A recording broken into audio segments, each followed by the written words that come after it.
अस्सलाम वालेकुम, आदाब। मैं हूं खलील फरहाद। नेशनल व इंटरनेशनल खबरों की तफसील जानने के लिए वर्ल्ड न्यूज़ की शुरुआत करते हैं हेडलाइंस से। गजा में इस्राएली फौजी कार्रवाई में हमास चीफ याहिया सिनवार की शहादत का दावा। तस्दीक के लिए किया जा रहा है डीएनए टेस्ट। आखिरी लम्हात की वीडियो भी इसराइल ने कर दी जारी। याहिया सिनवार की शहादत की खबरों पर ईरानी मिशन का रद्द-ए-अमल। कहा, शहीद हमेशा जिंदा रहते हैं। सिनवार के कत्ल से पूरे खित्ते में जारी मज़ाहमत को मिलेगी मजीद ताकत।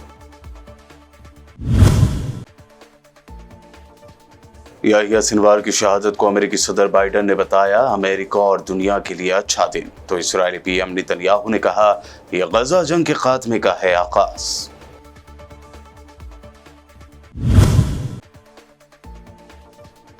लेबनान में इसराइल को हिजबुल्लाह से मिल रही है कड़ी टक्कर। मजीद 5 इसराइली फौजी हलाक। जख्मी होने वाले दर्जनों इसराइली फौजियों को अस्पताल किया गया मुंतकिल।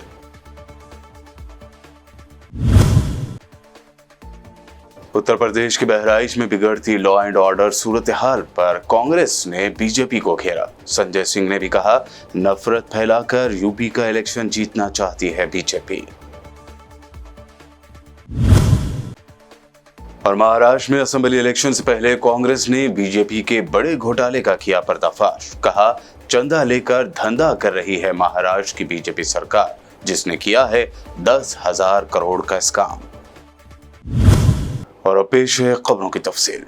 गजा में इसराइल की एक कार्रवाई में 3 जंगजुओं को निशाना बनाने का इसराइली दावा है, जिसमें एक हमास के नए चीफ बने याहिया सिनवार भी हो सकते हैं। इस्राएली आर्मी रेडियो की जानिब से कहा गया था कि बज़ाहिर इन तीनों में से एक शख्स के बारे में याहिया सिनवार होने का गुमान किया जा रहा है और उसकी तस्दीक के लिए डीएनए टेस्ट किए जा रहे हैं। इस्राएली फॉरेन मिनिस्टर इसराइल काट्स का कहना है कि हमास के सरबराह याहिया सिनवार को शहीद कर दिया गया है। इसराइली फौज और इंटेलिजेंस एजेंसी शिन बेत की जानिब से जारी बयान में भी कहा गया है कि बुध के रोज जनूबी गजा में इसराइली फौज की कार्रवाई में याहिया सिनवार को शहीद कर दिया गया। गैर मुल्की खबर रसा एजेंसी के मुताबिक इजरायली मीडिया पर इसराइली हुकाम से मुताल्लिक याहिया सिनवार की शहादत की खबरें टेलीकास्ट की जा रही थी। इसराइल के सरकारी रेडियो से भी दावा किया गया कि हमास के सरबराह याहिया सिनवार इसराइली कार्रवाई में शहीद हो चुके हैं। उधर मगरबी किनारे की एक मस्जिद से याहिया सिनवार की शहादत का ऐलान भी किए जाने की खबर है।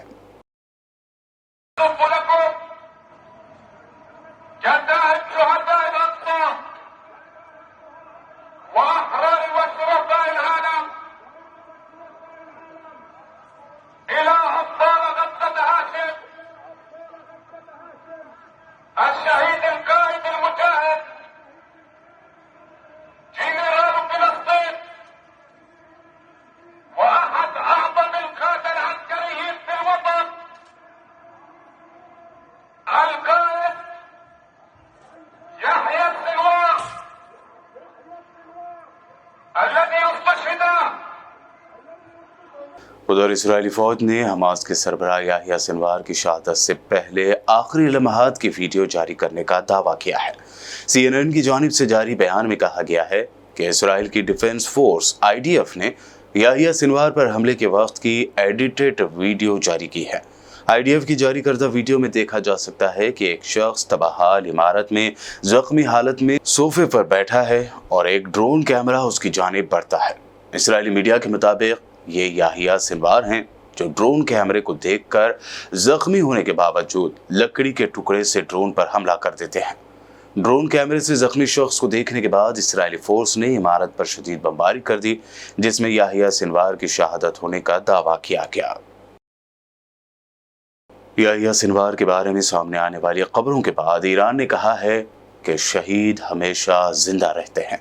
याहिया सिनवार के कत्ल से पूरे खित्ते में जारी मज़ाहमत को मजीद ताकत और मजबूती मिलेगी। ईरानी मिशन की तरफ से सोशल मीडिया प्लेटफॉर्म एक्स पर कहा गया है, मज़ाहमती जज्बा और मजबूत होगा और याहिया सिनवार जवानों और बच्चों के लिए मज़ाहमत के एक मॉडल और मिसाल के तौर पर उभरेंगे। अब नई नस्ल और नौजवान सिनवार के रास्ते पर आगे बढ़ते हुए फिलिस्तीन की आज़ादी की जद्दोजहद के लिए निकलेंगे। अमेरिकी सदर जो बाइडन ने याहिया सिनवार की शहादत पर बयान जारी करते हुए कहा कि उन्हें इसराइल ने गजा में याहिया सिनवार की मौत की तस्दीक करने वाले डीएनए के रिजल्ट से आगाह किया है। उन्होंने कहा कि ये इसराइल के लिए, अमेरिका के लिए और दुनिया के लिए एक अच्छा दिन है। अमेरिकी इंटेलिजेंस ने पिछले साल के दौरान हमास के लीडर की तलाश में इसराइल के लिए अहम रोल अदा किया था। उधर इस्राएली प्राइम मिनिस्टर बिन्यामिन नेतन्याहू का कहना है कि फ़लस्तीन की मज़ाहमती तहरीक हमास के चीफ याहिया सिनवार की हलाकत गजा जंग के खात्मे का आगाज़ है और जल्द ही गजा में जंग खत्म होगी। नेतन्याहू ने बताया कि याहिया सिनवार को जुमेरात के रोज़ रफ़ा में IDF के बहादुर जवानों ने मारा है। निकारागुआ के सदर डेनियल ओर्टेगा ने इसराइल के दहशतगर्दाना जराइम की मजम्मत करते हुए कहा कि इसराइल में इख्तिदार की कुर्सी पर विराजमान लोग अमेरिका और यूरोप के साम्राज्य नुमाइंदे हैं।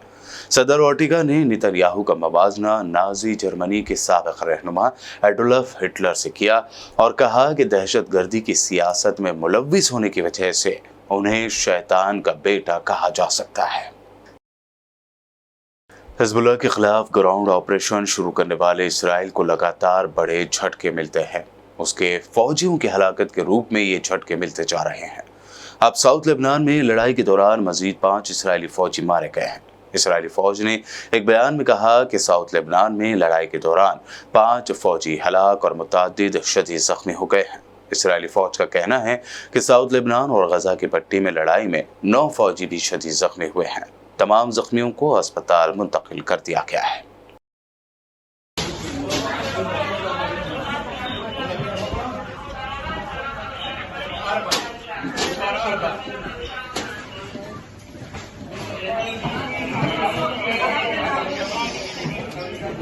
उधर इसराइल ने साउथ लेबनान में म्यूनिसिपल बिल्डिंग पर बमबारी की, जिसमें 16 अफराद की मौत की खबर है। जहाँ बहक होने वालों में मेयर समेत अक्सरियत सरकारी अफसरान में शामिल है। इसराइली फौज ने लेबनान की म्यूनिसिपल की इमारत पर उस वक्त हमला किया जब वहां शहरी सहूलियात की मुसलसल फराहमी और इमदादी सूरत हाल पर हिकमत अमली तय करने के लिए म्यूनिसिपल कौंसिल का इजलास जारी था। आलमी खबर रसाई इदारे के मुताबिक इसराइली फौज ने पहली बार लेबनान की किसी सरकारी इमारत को निशाना बनाया है।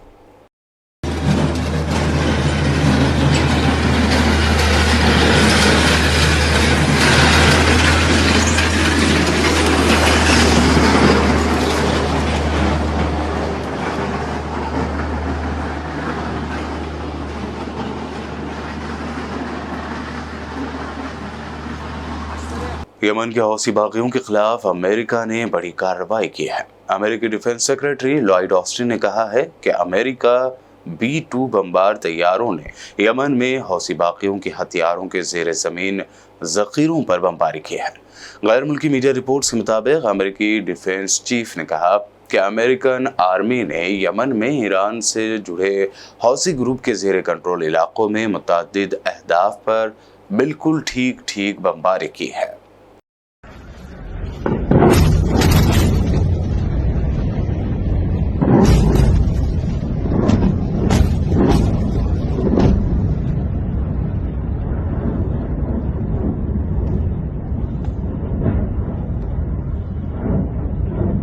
बुलेटिन में खबरों का सिलसिला लगातार यूं ही जारी रहेगा। फिलहाल रुकते हैं एक छोटे से ब्रेक के लिए।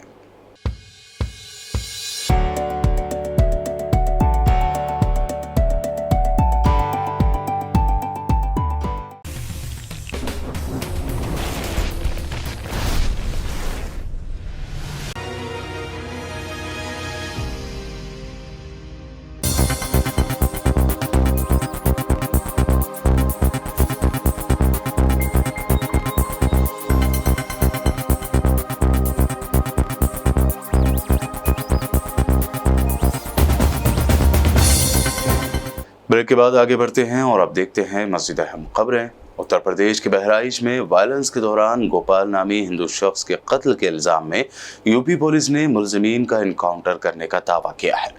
इनकाउंटर के दौरान 2 मुलजिमीन जख्मी हो गए। कांग्रेस तर्जुमान सुप्रिया श्रीनेते ने योगी सरकार को घेरते हुए कहा कि उत्तर प्रदेश में लॉ एंड ऑर्डर तबाह हो चुका है, रियासत में फर्जी इनकाउंटर की लिस्ट है।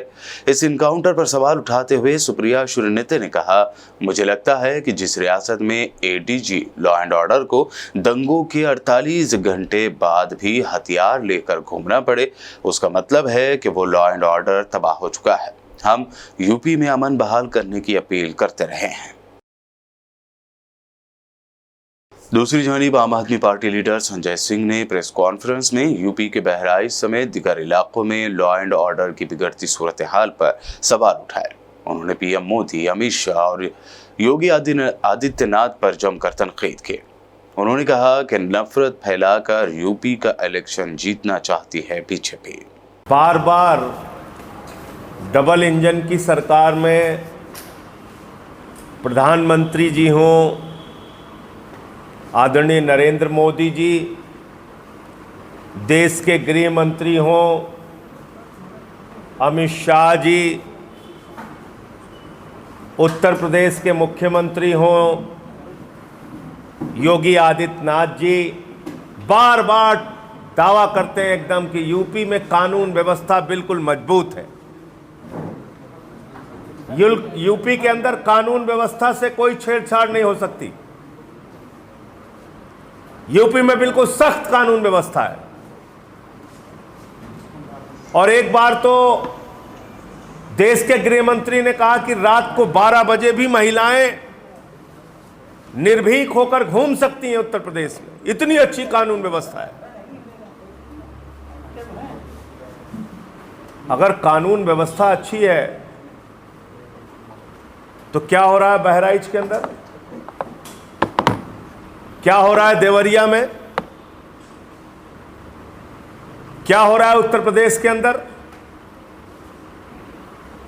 अगर कानून व्यवस्था अच्छी होने का उदाहरण यह है कि लड़ाई झगड़े दंगे फसाद होंगे, तो किस बात की कानून व्यवस्था अच्छी है? कौन सी कानून व्यवस्था अच्छी है?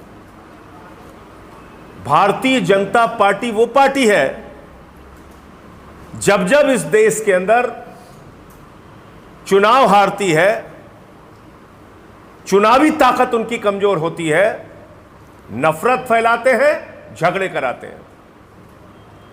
लोकसभा के चुनाव में बुरी तरीके से हारी है भारतीय जनता पार्टी और अब नफरत फैला के उत्तर प्रदेश का उपचुनाव जीतना चाहती है।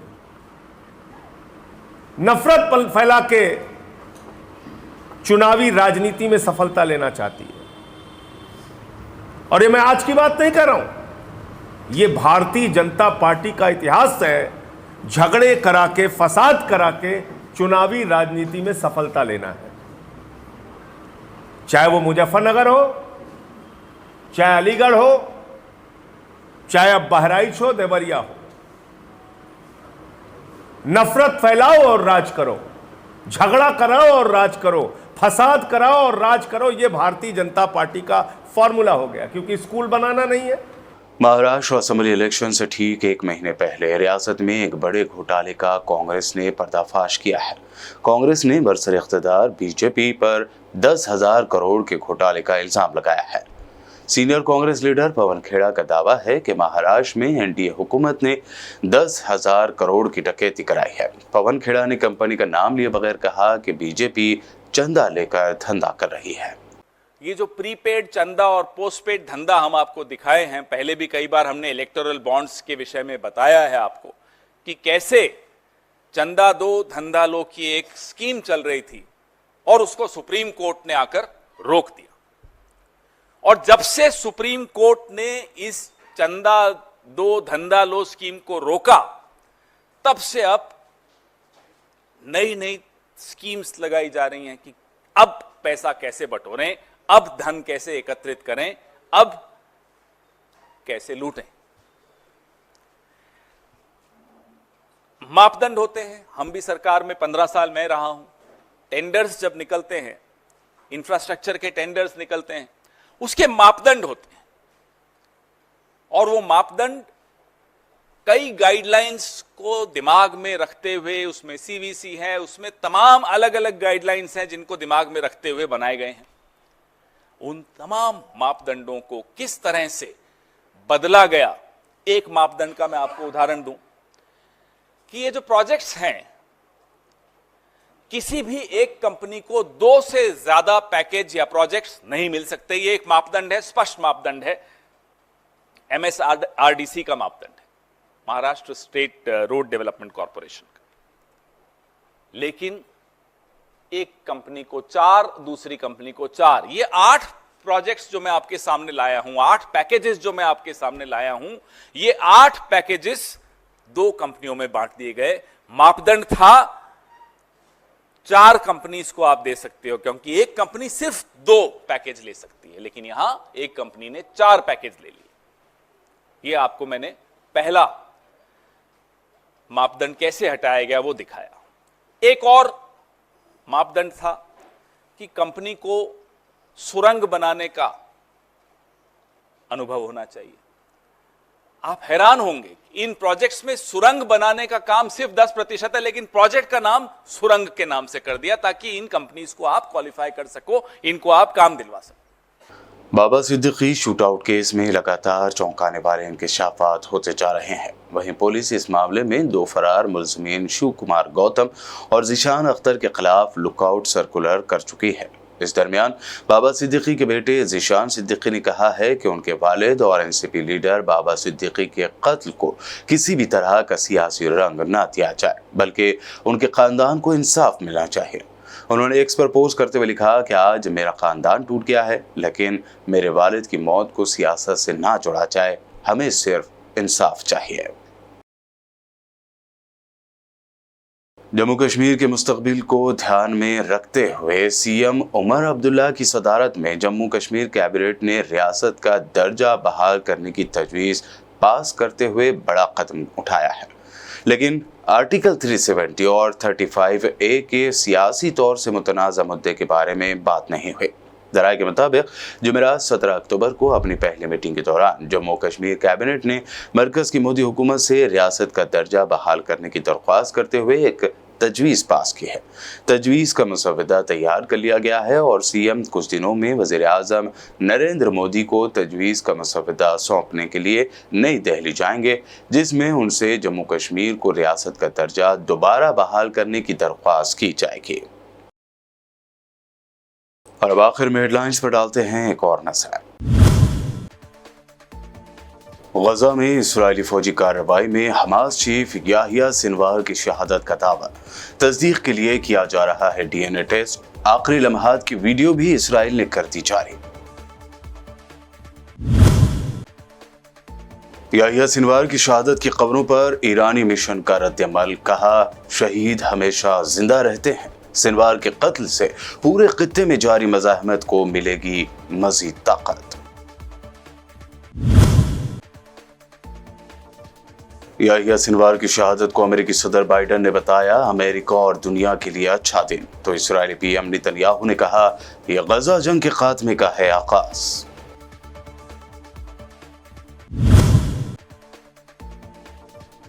लेबनान में इसराइल को हिजबुल्लाह से मिल रही है कड़ी टक्कर। मजीद 5 इसराइली फौजी हलाक, जख्मी होने वाले दर्जनों इसराइली फौजियों को अस्पताल किया गया मुंतकिल।